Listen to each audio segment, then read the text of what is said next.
Hola, soy Fabi, iniciando un nuevo ciclo, Historia de la Cultura Argentina, el primer capítulo, Centros Culturales, la Arquitectura.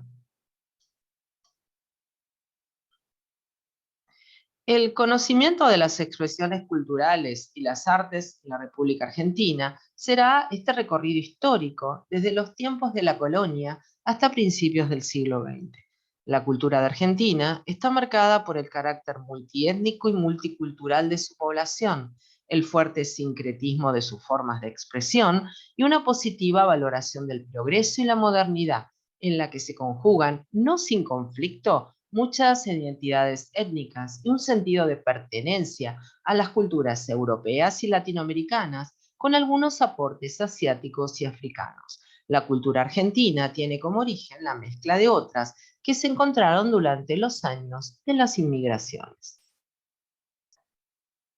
Primero le daremos un vistazo al mapa del Virreinato del Río de la Plata alrededor del año 1783. Fue un virreinato que, comparado con otros, como el Virreinato del Perú, fue bastante, o la Capitanía General de Chile o el Virreinato de Nueva Granada, fue bastante pobre y carecía de materiales, ya que vamos a hablar de la cultura, de la arquitectura, de materiales de construcción. Ahí se ven las subdivisiones, ¿no? Las diferentes gobernaciones, y vamos a excluir donde ven la parte patagónica abajo, donde dice indígenas, esa parte no, queda aparte de este relato, pero en este canal tienen justamente la cultura del arte patagónico, si gustan ver la historia de todos estos grandes pueblos de la Patagonia. Entonces nos vamos a concentrar, vamos a ir con la lupa, nos vamos a concentrar para este estudio en la Intendencia de Buenos Aires, la Gobernación de Montevideo, y también nos vamos a ir al norte a ver la arquitectura. Arranquemos el estudio de esta nueva disciplina, la historia de la cultura argentina, a través de la arquitectura. Después seguirán otras temáticas, ¿m? En diferentes capítulos y videos. En sus comienzos, Buenos Aires era una aldea en la frontera, en el desierto, entre comillas la palabra desierto. En ese contexto sin piedra, sin madera, sin fuertes desniveles que incidieran en la concepción espacial del trazado de la villa, se generó en sus orígenes una arquitectura simple, con materiales provenientes del entorno próximo, muy etéreos y transitorios, lo que llamamos caducos. Emerick Essex Vidal, nacido en Inglaterra en el año 1791 y fallecido en 1861, fue un marino inglés y pintor aficionado, autor de las primeras pinturas realizadas sobre la vida pública en Buenos Aires y Montevideo.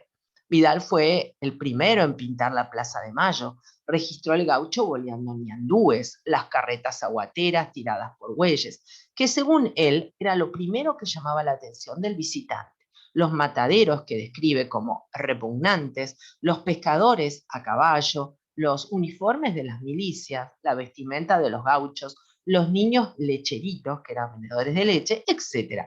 Sus acuarelas están acompañadas de extensas descripciones escritas sobre los oficios, procederes, diseños de las herramientas, etc. Sin embargo, es muy notable que Vidal no haya pintado los interiores de las viviendas porteñas y montevideanas, limitándose a las escenas públicas exteriores, como estamos viendo a la izquierda. Las acuarelas de Emerick Vidal están emparentadas con otras representaciones pictóricas aficionadas realizadas en los inicios de la pintura argentina, como las de Carlo Ernesto Pellegrini, padre de Carlos Pellegrini, presidente de la Argentina del año 1891, Adolfo Dastrel y César Hipólito Bacle, entre otros. En lo que estamos viendo se llama El Fuerte y la Playa Baja. Fue su primera acuarela del año 1816. Los recuerdos de Emerick Essex Vidal, nacido en 1791 y fallecido en 1861, y esta obra se puede ver en el Instituto Nacional San Martiniano. Nos acercaremos un poco para ver lo árido de la región, cómo era Buenos Aires sin arboleda, se puede ver la gente en la costa, posiblemente muchos oficios, el caso de aguateros y también de lavanderas.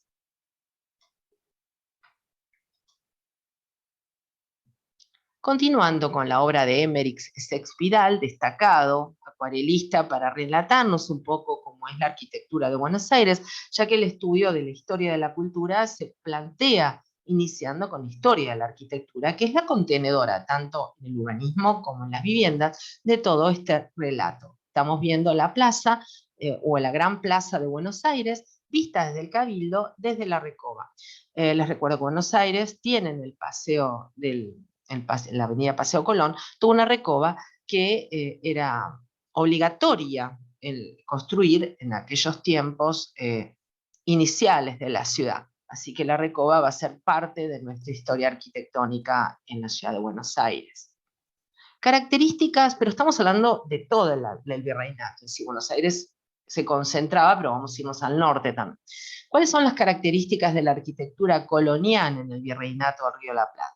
Producido el descubrimiento y exploración de costas marítimas y fluviales y establecida la comunicación directa con el Perú mediante la expedición encabezada por Diego de Rojas, fue un militar, explorador y conquistador español de mediados del siglo XVI, nacido en 1500 en España y fallecido en la provincia de Santiago del Estero en 1544. Fueron surgiendo las primeras poblaciones argentinas en las rutas convergentes al Río de la Plata. Una ilustración que nos pone en clima con respecto a este dato. Otra vez podemos ver ahí un busto en bronce de Diego de Rojas y una ilustración del encuentro del mismo personaje con el cacique Canamicó. Como que parecía todo más bien amable, los encuentros entre conquistadores y pueblos originarios, después terminó no ser tan así, pero bueno, en estos relatos pictóricos así se muestran. La minuciosa reglamentación que disponían las leyes de Indias para dar nacimiento a las ciudades y que explica, en cierto modo, esa uniformidad de delineamiento que revisten todas las poblaciones de América hispana, es lo que estamos viendo en la imagen.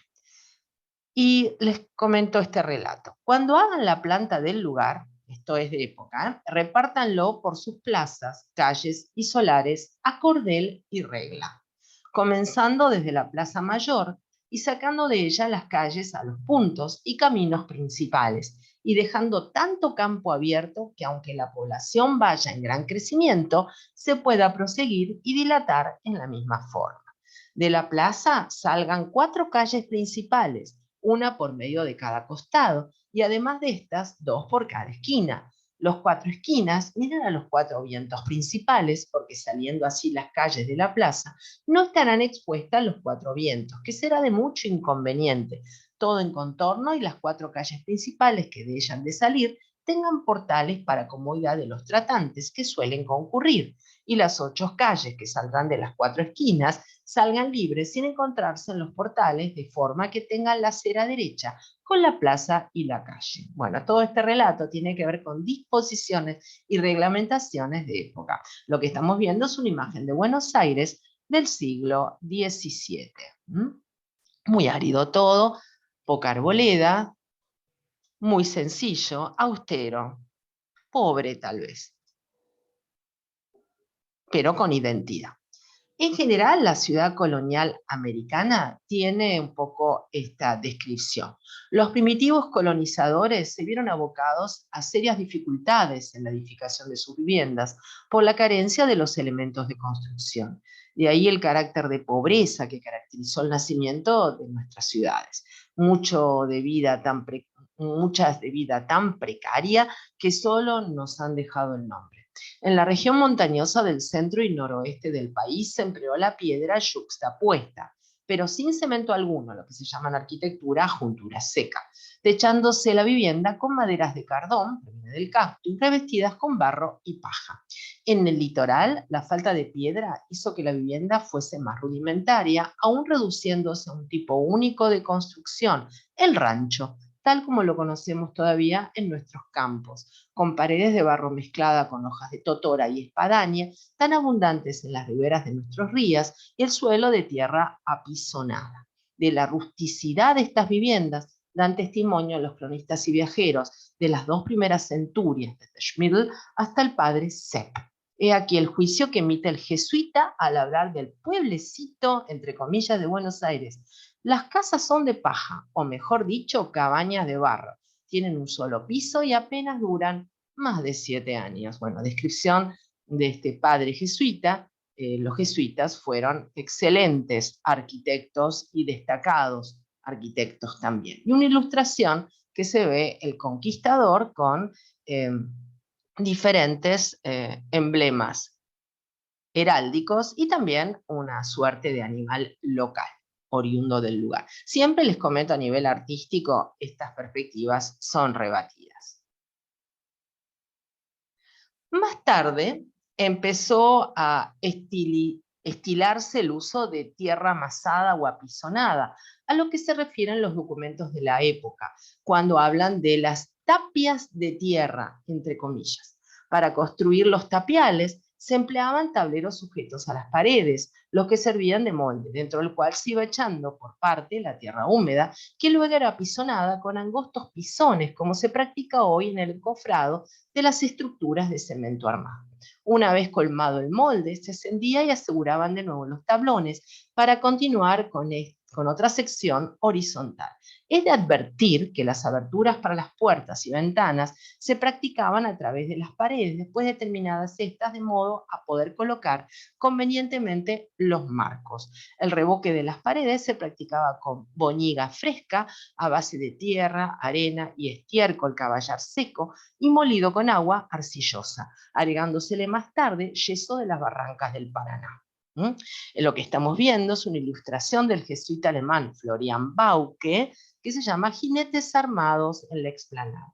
Florian Bauke vivió del año 1719 a 1779. Nos acercamos para ver que, por supuesto, estas representaciones son conceptuales, son rebatidas, destacan todo lo que quieren describir o mostrar, y son de una minuciosa atención al detalle.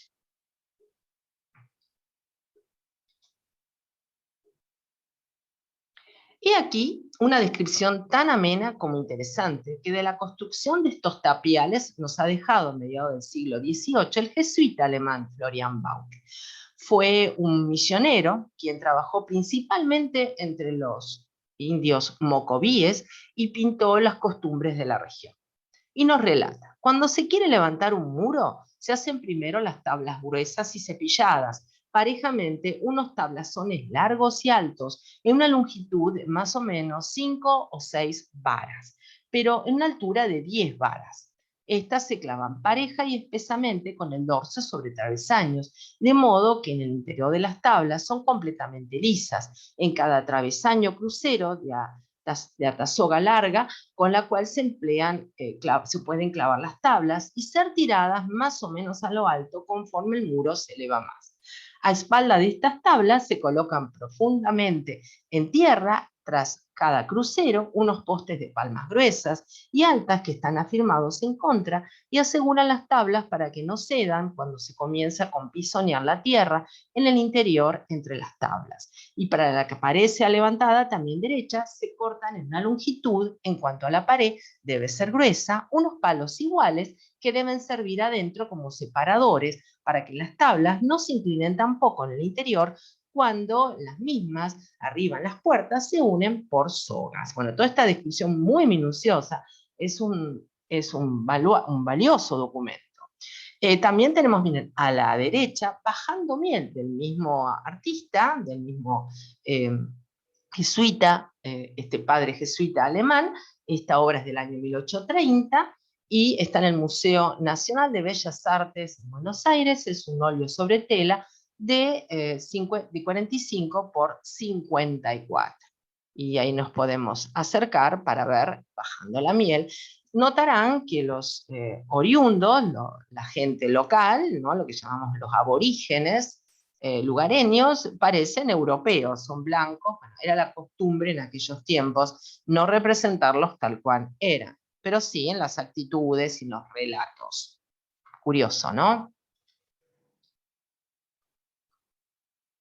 Y continuando este relato, donde se puede observar los encofrados de madera que van subiendo para formar las paredes y que con tanta minuciosidad nos relata, a espalda de estas tablas se colocan profundamente en tierra, tras cada crucero, acuérdense, unos postes de palmas gruesas y altas que están afirmadas en contra y aseguran las tablas para que no cedan cuando se comienza a pisonar la tierra en el interior de las tablas. También hacen de rajas de caños un enrejado tejido, un zarandal, echan de tierra a través de él y la vuelcan adentro por entre medio de las tablas, solo en la altura de un dedo parado. Miren, medían con el cuerpo, ¿no? Con los dedos, con las manos, con las palmas. Suben luego entre las tablas y pisan primero con los pies la tierra. Luego, con angostos pisones de madera preparados al efecto, pisonean poco a poco tan firme hasta que esta primera carnada de tierra ya empieza a retumbar y la uña del dedo puede ser impresa. Miren qué dato curioso este, ¿no? Que hasta utilizaban ciertas marcas que proveía el propio cuerpo. Después se vuelca adentro la segunda capa de tierra, otra vez en la misma altura como antes. Esta se pisa y pisonea como antes y así se acostumbra a hacer hasta que la tierra está pareja con las tablas. Si cada tabla ha sido pisoneada, no queda más gruesa que un dedo. La tierra no debe estar demasiado seca ni demasiado mojada, nos recomienda, sino únicamente ligeramente húmeda. Yo tenía hasta 10 tablas iguales de fuertes maderos gruesos, de las cuales colocaba 5 a cada lado, nos relata. Por lo tanto, yo podía construir en una mañana, con suficiente pisoneo, un trecho de pared de una longitud y altura como tenían los maderos. Luego las tablas se tiraban hacia arriba, aseguradas de nuevo abajo en la pared terminada, y se seguía como al principio. Las tablas abarcaban abajo un cuarto de vara de alto de la pared, contra la cual en parte se afirmaba por las palmas mediante cuñas hechas. Arriba se colocaban otras veces los separadores para que la pared acaso no se ensanchara o angostara. Y las palmas también se unían de nuevo por las sogas, y en igual forma, como al principio, la tierra se echaba en altura con un dedo y se apisonaba. Ahora hay que advertir, nos comenta, que en la construcción de las paredes no se hace ninguna ventana ni puerta, solo se colocan derechos en los 4 costados, grandes postes labrados, como están viendo acá en la ilustración, uno al lado del otro, en grosor de la pared, lo mismo también donde debe estar la puerta. Sobre estos postes se echa de nuevo la tierra y se sigue pisoneando.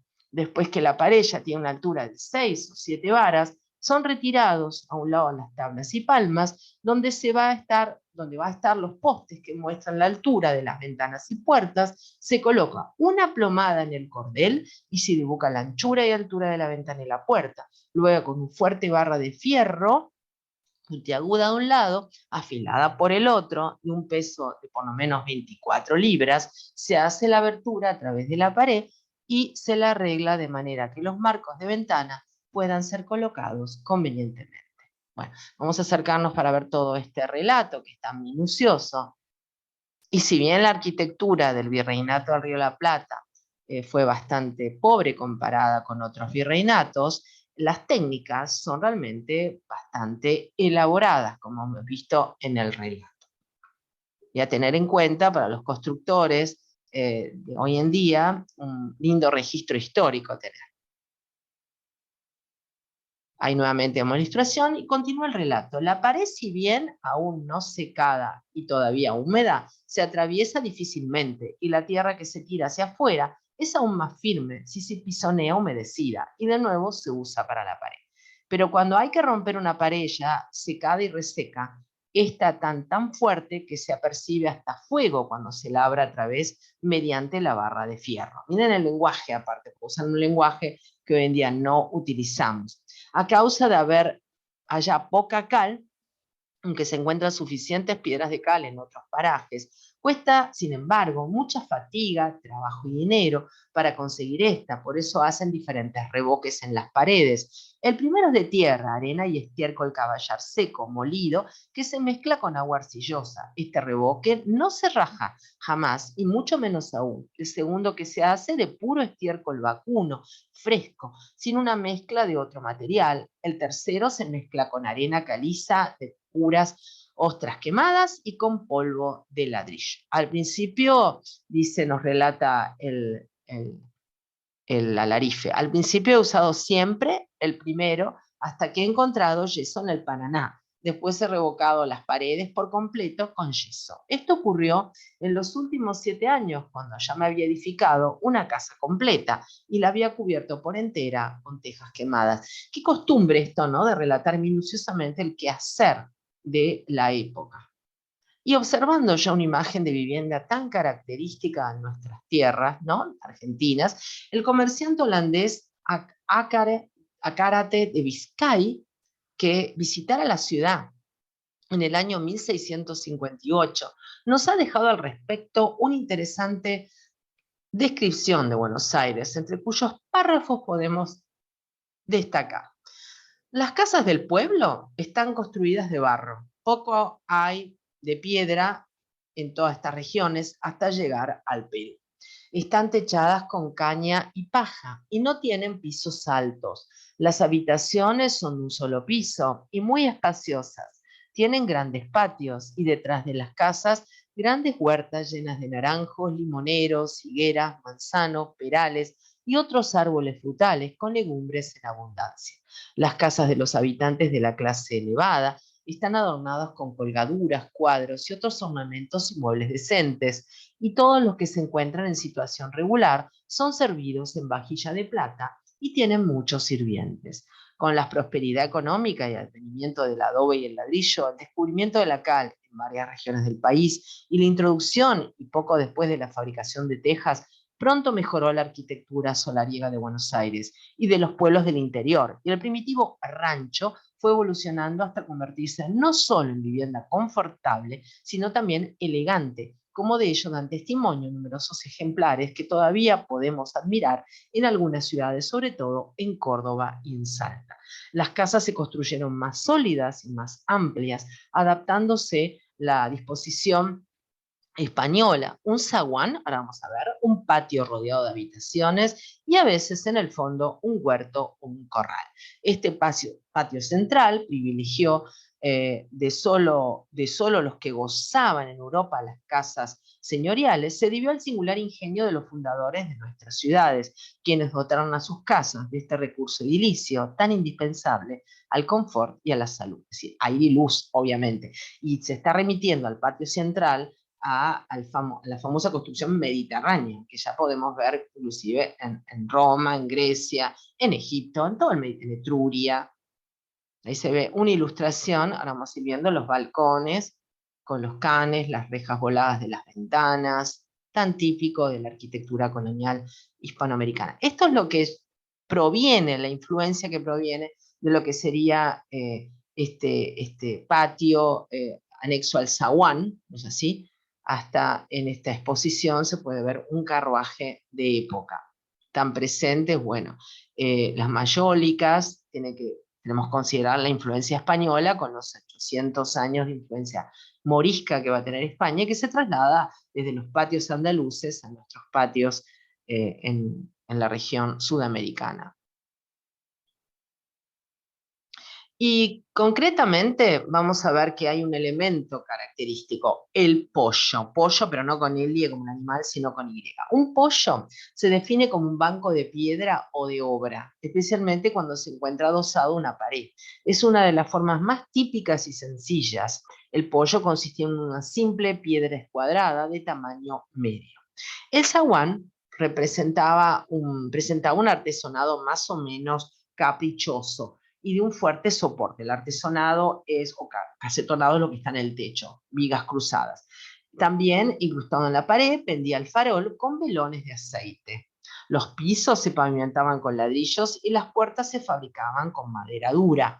Próximos a alumbrar, un par de pollos de recio material completaban el buen gusto y la comodidad. Mención aparte merecen las fuentes de las casas, adornados con moldura, florones, pináculos cónicos y con pilastras a ambos costados de las puertas, un estilo colonial característico. Cobra importancia la arquitectura civil con la construcción de los cabildos y de alguna de la arquitectura religiosa mediante la erección en las ciudades de amplios templos y conventos. Pone también dos pollos, uno con una especie de respaldar o cabecera en mayólicas y otro simplemente de piedra, siempre recordando cómo sería un patio con con estos zaguanes y siempre proveniente del origen hispano. Así que recordar este elemento tan característico del zaguán. Continuando el recorrido para ver genéricamente qué vistas de Buenos Aires podemos encontrar, que son escasos, obviamente. Esta vista es del año 1790, pertenece al grabado del libro Viaje por la América Meridional de Félix de Azara, que vivió del año 1742 a 1821, fue un militar, ingeniero, explorador, cartógrafo, antropólogo y naturalista español. Bueno, varias disciplinas tenía. Era hermano del diplomático José Nicolás de Azara. En un retrato que también nos evoca qué tipo de retratística había en la época. Y por supuesto, continuando un poco con, ya que esto es de 1790, con la tradición del siglo XVIII, de enmarcar los paisajes a través de un árbol en primer plano, haciendo que la vista se dispare hacia atrás. Eso pasa en Europa también, especialmente en la pintura de la época rococó. Aquí también recurren a ese mismo efecto pictórico o formal de la pintura. A partir de la creación del Virreinato del Río de la Plata en el año 1776, Buenos Aires sería su capital. El sistema de monopolio comercial que mantuvo a esta capital fuera del circuito comercial directo con la metrópoli fue modificado en el año 1778, ya que el Reglamento de Libre Comercio autorizó el comercio directo entre puertos ibéricos y americanos. Como consecuencia, el puerto de Buenos Aires abrió sus puertas para la entrada de productos provenientes de España y para la salida de las producciones locales. Esta situación permitió que llegaran con mayor fluidez mercaderías que hacían a la vida diaria. Se importaron materiales de construcción, ladrillos, azulejos, maderas, rejas, brea, herrajes, losetas de mármol, todos los insumos de distintas calidades que puso en evidencia los diferentes poderes adquisitivos, destinos de uso y también un refinamiento en el gusto de la sociedad. Ya no solo se privilegiaba el uso, sino que comenzó a manifestarse la calidad como un elemento significativo de los objetos utilizados en la construcción. Los materiales de construcción utilizados provenían de diferentes países europeos.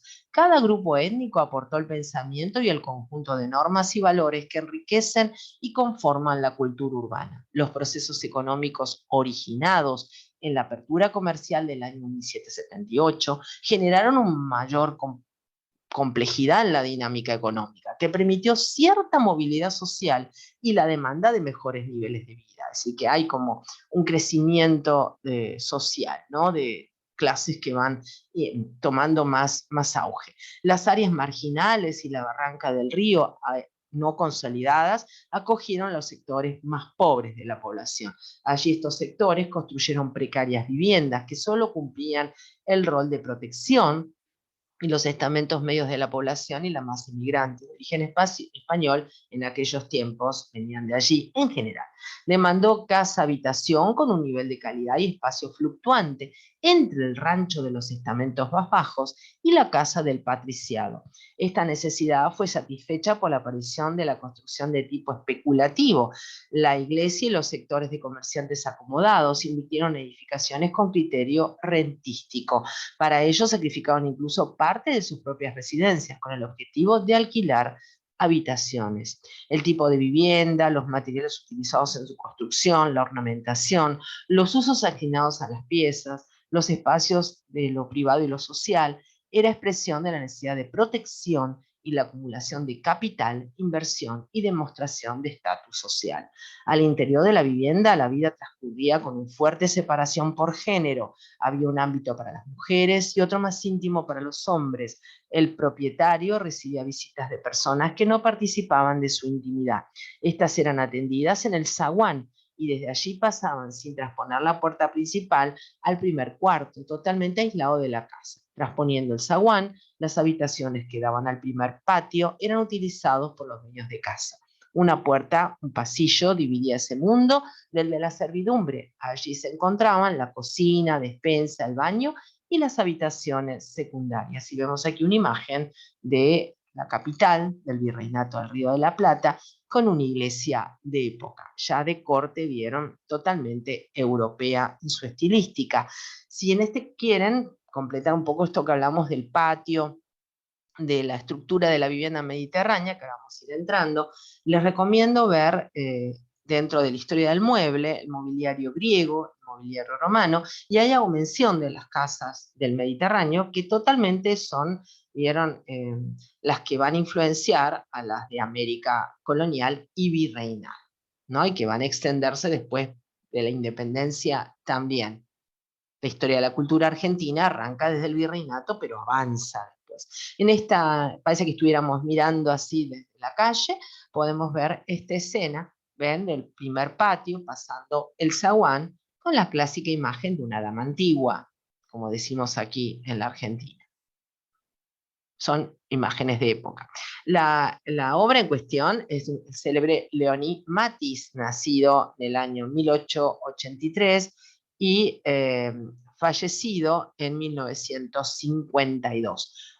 Fue una pintora francesa, mujer. Pintó más de 200 cuadros hispanoamericanos y paisajes argentinos, y fue una de las primeras mujeres admitidas por la Academia de Bellas Artes de París. Leonie Matisse nació en Troyes, Francia, en el año 83, de allí se mudó a Buenos Aires, hizo muchos viajes por Latinoamérica, entre ellos La Quebrada, Humahuaca y Tilcara, y en el año 1939 pasó por Perú y Bolivia. Su estilo retrata la época colonial en Argentina, pero sin centrarse en los acontecimientos políticos e históricos, sino en escenas de la vida diaria de las personas o el aspecto de los edificios. No bastase, basta que estaban en aquel hermoso pueblo. Esta genial artista francesa dedicó lo mejor de su obra a la historia argentina. Así que aclaremos que no es una pintura de la época virreinal, pero ella relata la época virreinal. Y como mujer nos está relatando un tema muy femenino, las modistas. La vivienda porteña, vamos a ir entrando para verla, según la descripción de un viajero inglés. Nos relata: llegué a la casa que me habían recomendado alquilar. Desde afuera solo se veía la fachada de ladrillo yeso. En el centro una puerta muy alta que estaba flanqueada por dos ventanas a cada lado. La puerta y las ventanas tenían en su parte superior guardas ornamentales. La puerta se hallaba resaltada por dos falsas columnas y a través de ellas se entraba el zaguán, un pasillo que daba a la puerta cancel por la que se entraba a un patio embaldosado. Solamente los conocidos traspasaban esa puerta. En el zaguán había una tercera puerta que daba a una sala, donde el dueño de casa recibía a las personas que no eran de la intimidad de la familia para tratar asuntos de negocios, cuestiones políticas y de cualquier otra índole. El patio era por lo general cuadrado y tenía en el centro un aljibe o una fuente muy alegre y perfumado por magnolias, limoneros y jazmines. Alrededor de él se encontraban los dormitorios y la sala, centro de la vida familiar. Alejados del resto de la casa y separadas del edificio principal, se hallaban el baño y la cocina. Su desvinculación con el resto de la casa se debía a razones de higiene, por la ausencia de una red de saneamiento y por los humos generados en la cocina, donde se utilizaba un brasero. Por razones prácticas, la posición de la cocina condicionaba la ubicación del comedor, que se ubicaba en una de las habitaciones cercanas al fondo, pero con vista al patio central. Foto histórica, ven, de todo lo que aún se conserva de este tipo de viviendas. Pero también tenemos su distribución a través de un plano, una planta, este conjunto de 12 casas de alquiler en terrenos mínimos, incluido una esquina para comercio, y lo que después se va a terminar llamando los famosos conventillos, que albergaban a las últimas oleadas inmigratorias. Argentina tuvo varias oleadas migratorias, ¿no es así? Luego de la cocina, el baño, y mucho más al fondo, aún se encontraban las habitaciones de la servidumbre, la huerta y el gallinero. Las ventanas que daban a la calle eran muy bajas y llegaban en su parte inferior casi a tocar el suelo. Las porteñas se sentaban en los alféizares para observar a los transeúntes y recibir los saludos de los amigos, de los cuales las separaban fuertes barrotes de hierro que aseguraban las ventanas, pero además servían de sostén de guirnaldas de hermosas plantas.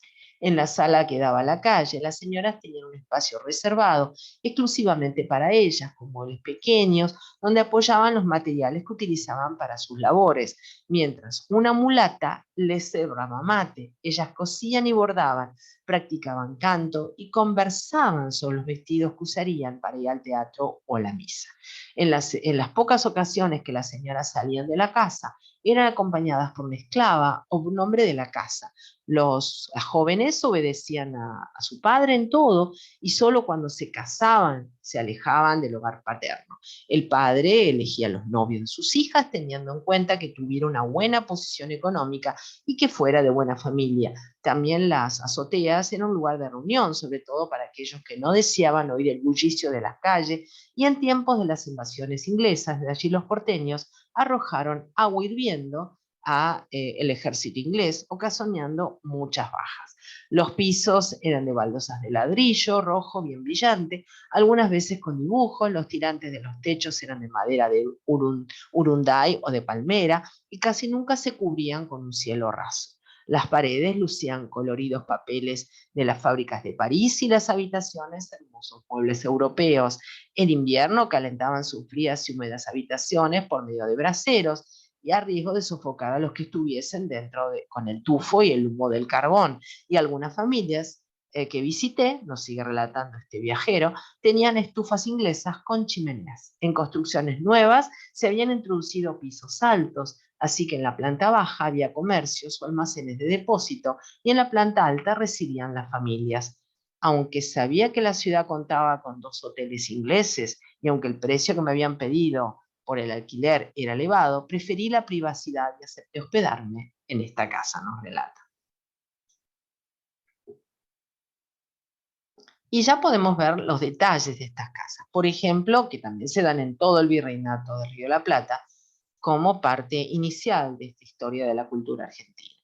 Especialmente en este caso estamos hablando de la arquitectura. Balcón colonial de una casa en Salta. Hacia el año 1700 empiezan a edificarse casas de 2 pisos y algunas construcciones, por sus proporciones y ornato, adquieren categoría señorial. ¿Ven? Ahí podemos acercarnos para que vean los clásicos, vieron tirantes, cabios que van sosteniendo, que funcionan como ménsulas, que sostienen el voladizo del balcón. Todo trabajado en madera, tallada, con estribos arriba. Si han visto por ahí palacios persas, más deriva de esas culturas también, obviamente con todo el trajinar que va a la historia española de recibir la cultura islámica y que a su vez va a ser heredera de todo este arte arquitectónico del Oriente Antiguo. Entonces es normal encontrar esto en las construcciones de Argentina, en la zona del norte.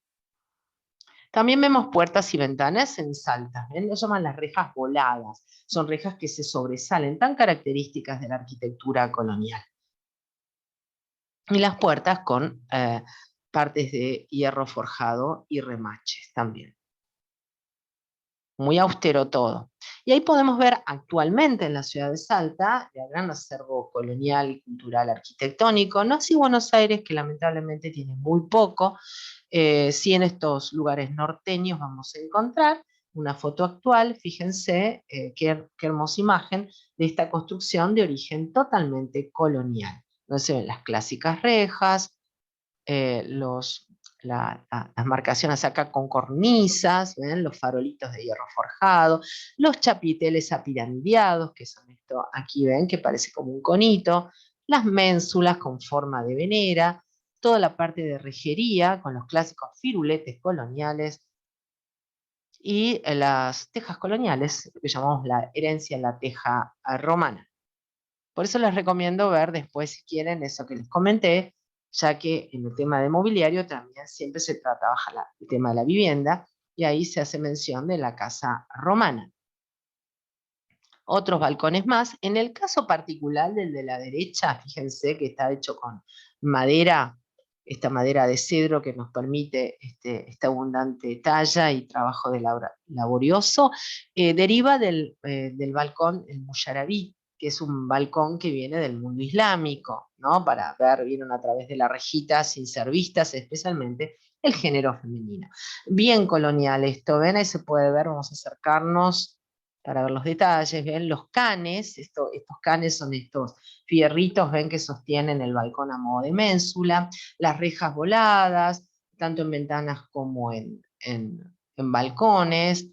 Este balcón, bueno, ¿cómo se llama en la Argentina este balcón? Balcón a la limeña, porque justamente en Lima, Perú, se construían, venían de herencia española, venían a su vez de herencia oriental, y así viene toda la secuencia, ¿no? Estos chapiteles apiramideados acá arriba, ¿no? Los canes, los farolitos, detalles, vieron, de aportes grecolatinos a través del Renacimiento, y un hastial. ¿Qué es el hastial? Es este remate que ven acá arriba, ¿ven? Voy a señalárselos con un lápiz, para que lo vean en rojo. ¿Ven? Este es el hastial, que es el remate de la pared, que a veces viene en forma, en este caso particular, en forma mixtilínea. Si han visto el capítulo por ahí del Tudor o del Renacimiento, la historia del mueble, yo les hablé de los hastiales también, escalonados, mixtilíneos, piramidales. En este caso, mixtilíneo, mezcla las líneas, ¿no? Y acá arriba ven los chapiteles apiramideados. Es un poco el lenguaje arquitectónico. También podemos ver en el caso de la otra vivienda, ¿ven? Aquí no está cerrado el balcón, pero notamos perfectamente los estribos, los pilares de madera, las crujías de madera y por supuesto las tejas coloniales que provienen de de las tejas romanas y a su vez estas de las tejas griegas. Es todo este relato que viene de histórico, de la historia de la arquitectura, de uno tras otro, siempre mediterráneo. Acercándonos un poco más, otro balcón salteño, o los clásicos firuletes hechos en hierro forjado, apenas unos fierritos, vieron que hacen las veces de sostén de la parte del alero, como si fueran columnillas de hierro forjado, todas vieron espiraladas. Y por supuesto arriba el clásico motivo, como vemos acá ven ahí vamos a señalarlo también, el motivo acá, ven, en el balcón, esos firuletes tan característicos del trabajo de hierro forjado en las casas coloniales. Bien. Continuando, más balcones salteños, miren qué trabajo de madera impresionante, con todas esas ménsulas trabajadas de manera muy artesanal, con ebanistas de primera,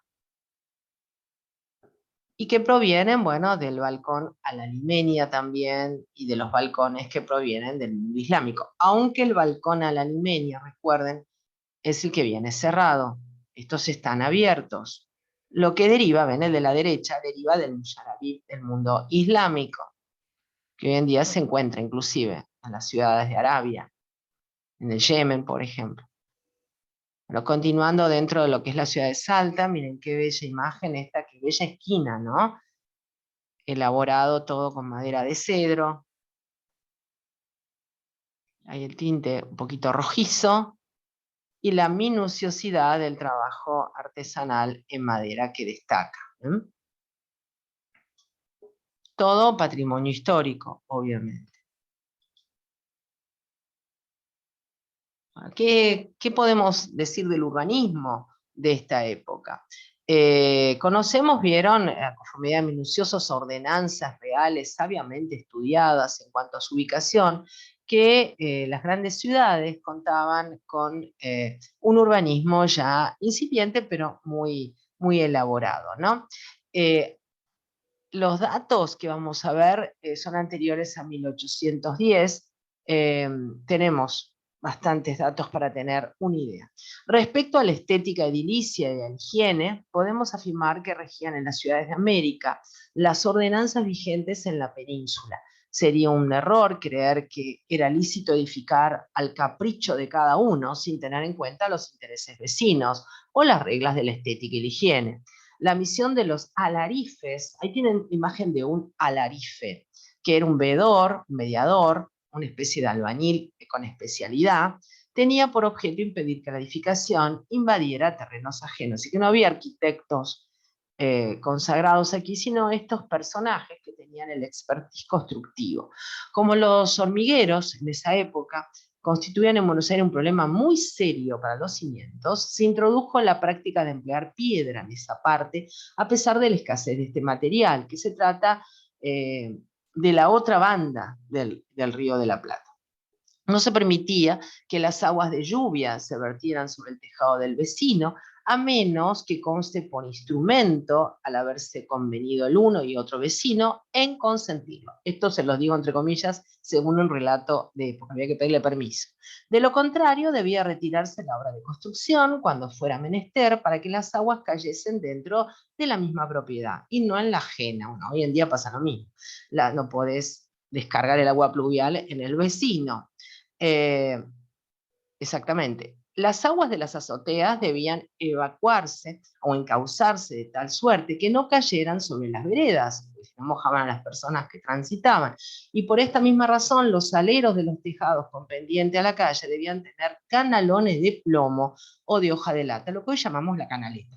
En cuanto a las aguas de cocina y otras menores, deben ser conducidos hasta donde más convenga por un conducto con arcones vidriados. Esto es el relato de época. Las paredes de calle, revocadas de cal y arena, hasta 2 varas y media de alto, y las veredas están cubiertas con baldosas de piedra berroqueña de 3 pies en cuadro, que han de tener un agujero en medio para poder las levantar con palancas cuando se necesita. Desde el año 1627 se había ordenado en Buenos Aires el empedrado de las calles, dejando un espacio de una vara de la pared para veredas, cuya construcción se urgió años más tarde. Además, en el año 1638 se nombró un almotaceno encargado de la limpieza de las calles. A los alarifes se incumbía verificar la entera nivelación de la ciudad, según y conforme estaba mandado, y queden construidas todas las veredas que han de servir para lo sucesivo de balizas constantes por donde se dirigía no solo la fábrica de las casas, sino también el general arreglo del plano de las calles por su centro. Miren qué lenguaje no tan familiar a nuestra época. Ya en el año 1754 se había ordenado por bando que los dueños de terrenos baldíos dentro del ámbito de la ciudad los rodeaban de cerco, de lo contrario serían desposeídos de su propiedad.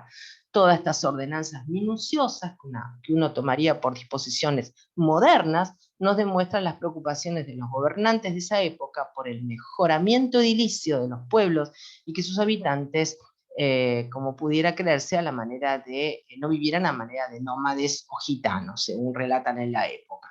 Por sus iniciativas edilicias y el espíritu práctico, culto y progresista que los animó, merecen citarse al virrey Bertis, al gobernador intendente Francisco de Paula Sanz. Supuesta la mísera condición económica que aquejó el virreinato por eso entonces, y teniendo presente su escasísima población, hay que convenir que las condiciones higiénicas y el aspecto estético de nuestras ciudades eran mejores de los no pocas poblaciones de nuestro siglo, embriagadas de riqueza y de progreso.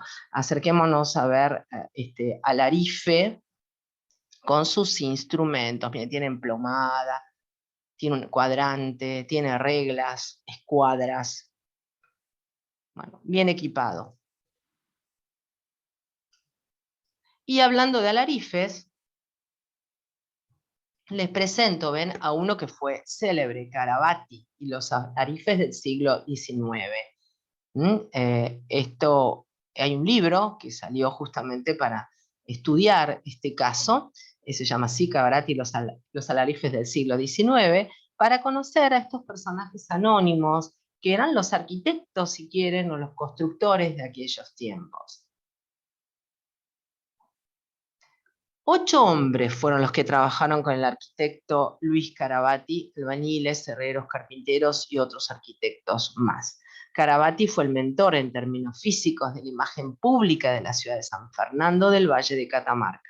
A partir de la segunda mitad del siglo XIX y gestado bajo los ideales de la naciente república, nos introduce en una nueva y luminosa dimensión histórica que contribuye a otorgarle mayor sentido y contenido a dicho momento, etapa en la que se preocupaba dejar atrás la influencia del periodo monárquico en todas sus acepciones, incluida la arquitectónica. Al amparo de esta nueva cosmovisión, los arquitectos italianos iniciar una vasta transformación física, conciliando íntegramente la concepción urbanística, arquitectónica y paisajística, que facilitó el cambio radical de la imagen de una pequeña aldea colonial a una resplandeciente capital de provincia. Esta transformación de sentido abierto, permeable, evolutivo, influyó sobre los comportamientos sociales, impulsó cambios culturales en el modo de habitar y sentir la ciudad y su contexto, estimulando el sentido y pertenencia inexistentes en el periodo de la colonia. Lo que acabo de leerles es del libro de Marcia Lobo,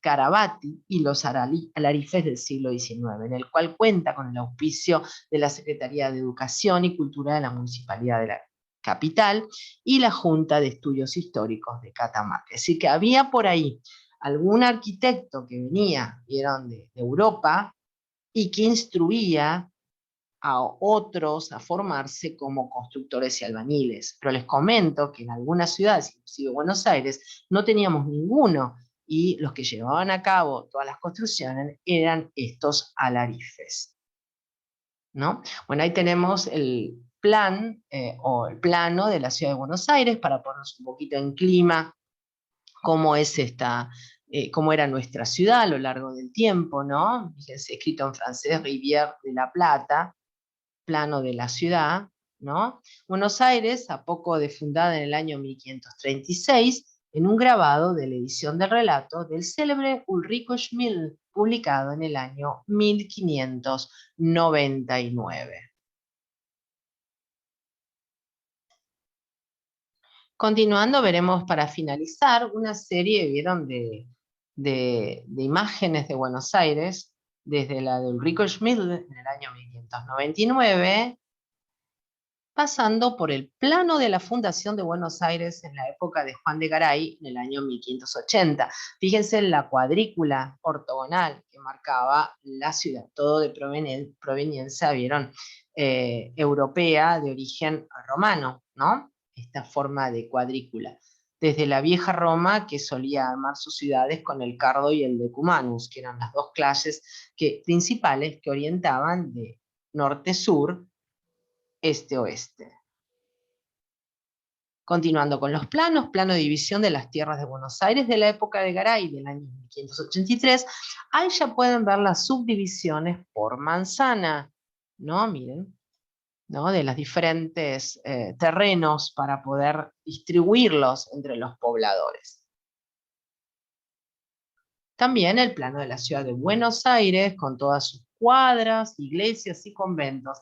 Se fijan, está escrito inclusive con Q, con Y y con B larga, ¿no? Conventos.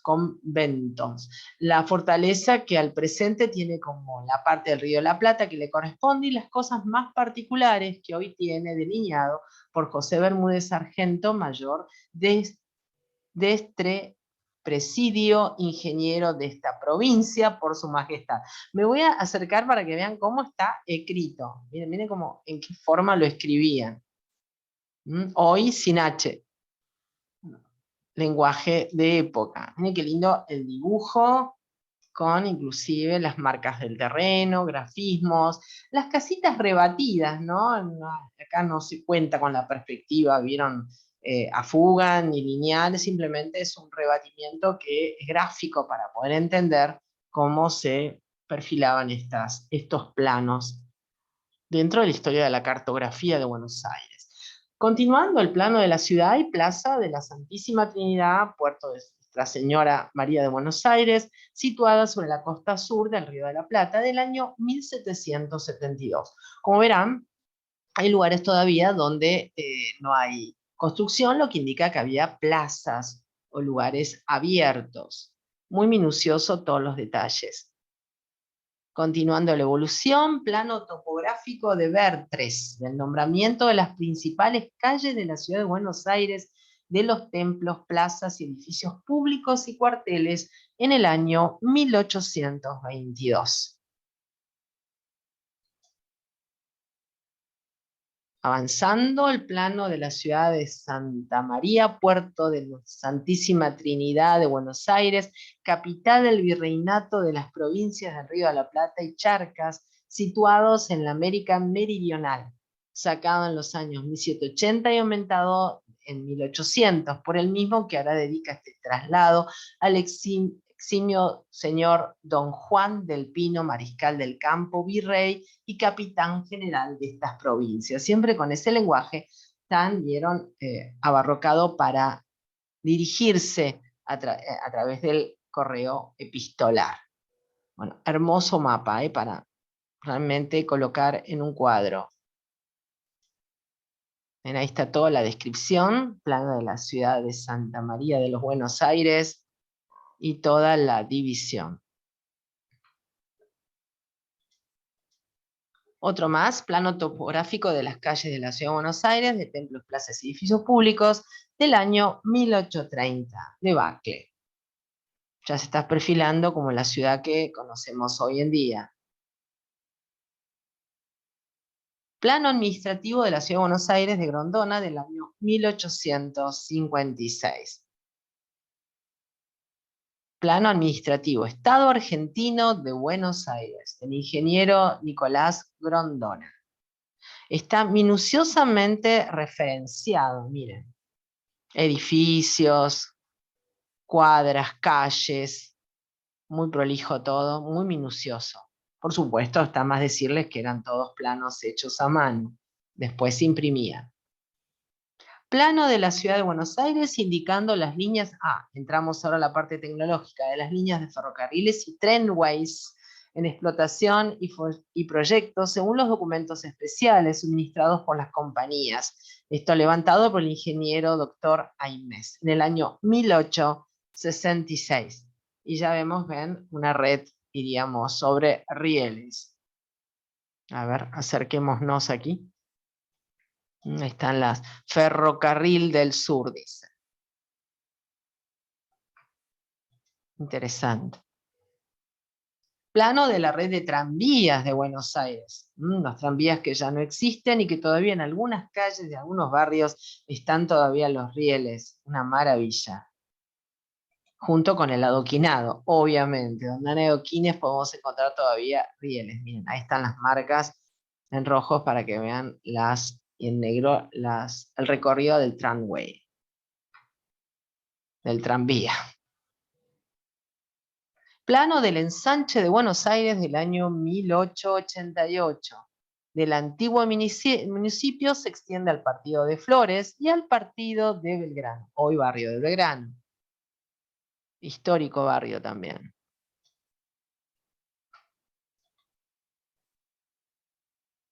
Plano del Gran Buenos Aires del año 1888. Vamos creciendo, ya se va expandiendo, teniendo hoy en día la concentración máxima de la República Argentina en población, Buenos Aires y sus alrededores. Plano, obras sanitarias de la nación, saneamiento de la ciudad, provisión de aguas y cloacas. Cuando llegó el momento de la higiene, 1916, 1917. Dice otro, sí, 1914, 1875, en fin, varios, si pueden, se quieren fijar, miren, 1914, 1915, 1915, 1916, 13, 14, ¿ven? 17, 18. Uno se puede entretener mirando el plano en detalle. Área metropolitana de Buenos Aires en el Atlas Catastral de Carlos de Chapeaurouge.